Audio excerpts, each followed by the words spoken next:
Hi అండి, welcome to my channel పేసం Telugu vlogs. ఈరోజు మీకు నేను పనసతునులు ఎలా చేసుకోవాలో చూపించబోతున్నానండి. స్వీట్ కాదండి, ఇది హాట్, చాలా బాగుంటుంది. ఇప్పుడు వర్షాకాలం కదా, స్వీట్ కంటే కూడా ఎక్కువ హాట్ తినాలనిపిస్తుంది కదా, అందుకని చెప్పేసి కారం పనసతునులు ఇలా చేసేసుకోండి. చాలా టేస్టీగా ఉంటాయి, తప్పకుండా ట్రై చేయండి. నేను వెడల్పాటి ప్లేట్ ఒకటి తీసేసుకొని 3 కప్పుల గోధుమ పిండి తీసుకున్నానండి. 3 కప్పుల గోధుమ పిండికి పావు కప్పు రవ్వ వేసుకుంటున్నాను, మనకి క్రిస్పీగా రావడం కోసమండి.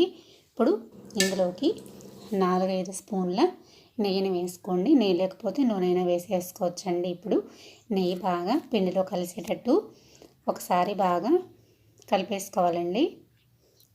నెయ్యి అనేది పిండికి పట్టేటట్టు అనమాట. అప్పుడు అట్లా కలుపుకుంటే కనుక మనకి పిండి స్మూత్గా వచ్చేస్తుంది.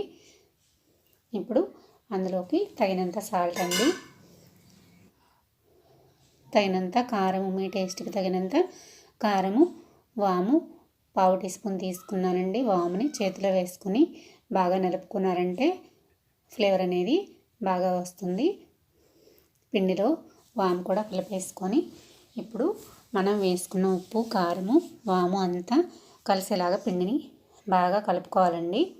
కలుపుకున్న తర్వాత కొంచెం కొంచెంగా వాటర్ వేసుకుంటూ పిండిని చపాతీ పిండిలాగా మెత్తగా కలుపుకోవాలండి. పిండిని రబ్ చేస్తూ కలుపుకున్నారంటే మనకి ముద్ద అనేది తయారైపోతుంది. నేను చూపించిన విధంగా రబ్ చేస్తూ కలుపుకోవాలండి, సాఫ్ట్గా వచ్చేస్తుంది. చూసారు కదా, అట్లా సాఫ్ట్గా కలుపుకున్న తర్వాత దానిపైన కొంచెం నెయ్యిని స్ప్రెడ్ చేసుకోండి. ఎందుకంటే పిండి ఆరిపోకుండా ఉంటుందన్నమాట, ఇంకా సాఫ్ట్గా వస్తుంది. అట్లా నెయ్యి రాసేసుకున్న తర్వాత దానిపైన ప్లేట్ కానీ గిన్నె కానీ పెట్టేసుకొని ఒక అరగంట పాటు పక్కన పెట్టేసుకోండి. అరగంట తర్వాత అండి పిండి అనేది మనకి చాలా సాఫ్ట్గా తయారైపోయింది. ఇప్పుడు మనం పనసతొనలు చేసుకోవడానికి మనకి ఏ సైజు ఉండలు కావాలంటే ఆ సైజు ఉండలండి, మీ ఇష్టము. చిన్నవైతే చిన్నగా వస్తాయండి, పెద్దవి చేసుకుంటే పెద్దవి వస్తాయి. ఇప్పుడు నేనైతే మీడియం చేసుకున్నాను. ఒక ప్లేట్కి నెయ్యి రాసేసి పక్కన పెట్టేసుకోండి. ఇప్పుడు ఒక ఉండ తీసేసుకొని పొడిపిండి వేసుకొని దాన్ని చపాతీలాగా చేసేసుకోవాలండి. రౌండ్గా చపాతీలాగా చేసుకోవాలి.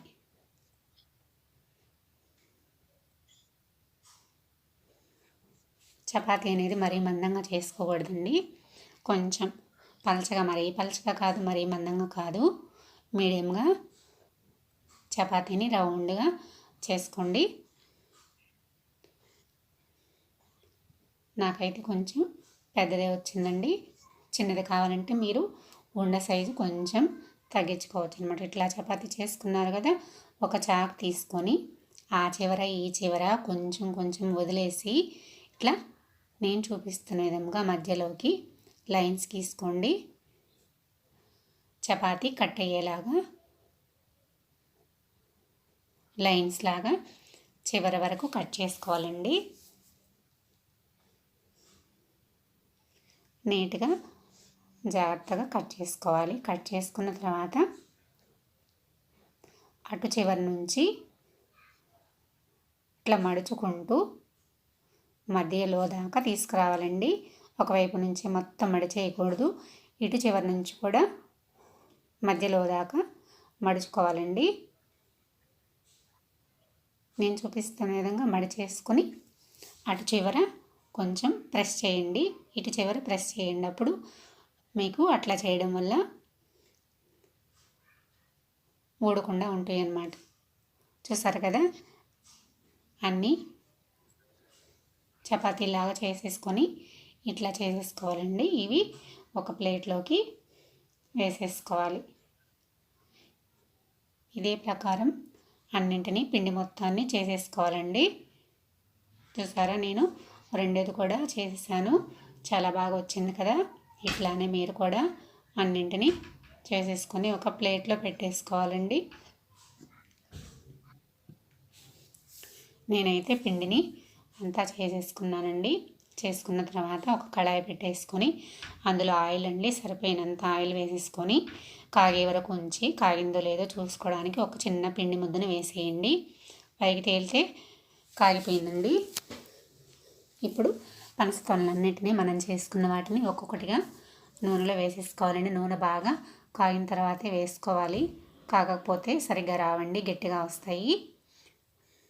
ఒక్కొక్కటిగా తీసి వేసుకోవాలండి. బాండీలో మరీ ఎక్కువ వేసేసుకోకూడదు, అంటుకొని పోతాయి, సరిగ్గా పొంగవన్నమాట ఎక్కువ వేసుకుంటే. అందుకని నేనైతే 4 వేసుకున్నానండి. వాటిని వేరే ఒక స్పూన్ తీసుకొని ఒకసారి కదిలించామంటే చాలండి, ఇక అవే ఉడికిపోతాయి.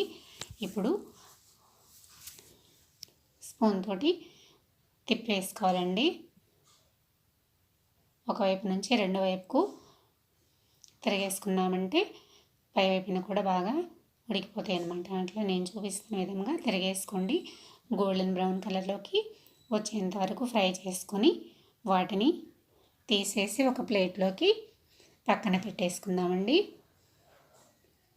మిగిలిన అన్నింటినీ కూడా అట్లానే 4 వేసేసుకొని ఫ్రై చేసుకున్నానండి నేను. చూసారు కదా, అన్నింటినీ నేను ఇదే విధంగా నాకైతే చాలా బాగా వచ్చినాయండి. అన్నింటినీ ఒకే విధంగా చేసేసుకున్నాను. తప్పకుండా మీరు కూడా ఒకసారి ట్రై చేయండి. చాలా క్రిస్పీగా వచ్చాయండి, బొరుగుగా. తప్పకుండా ట్రై చేయండి. నా వీడియో కనుక మీకు నచ్చినట్లయితే లైక్ చేయండి, సబ్స్క్రైబ్ చేయండి, షేర్ చేయండి. Thanks for watching.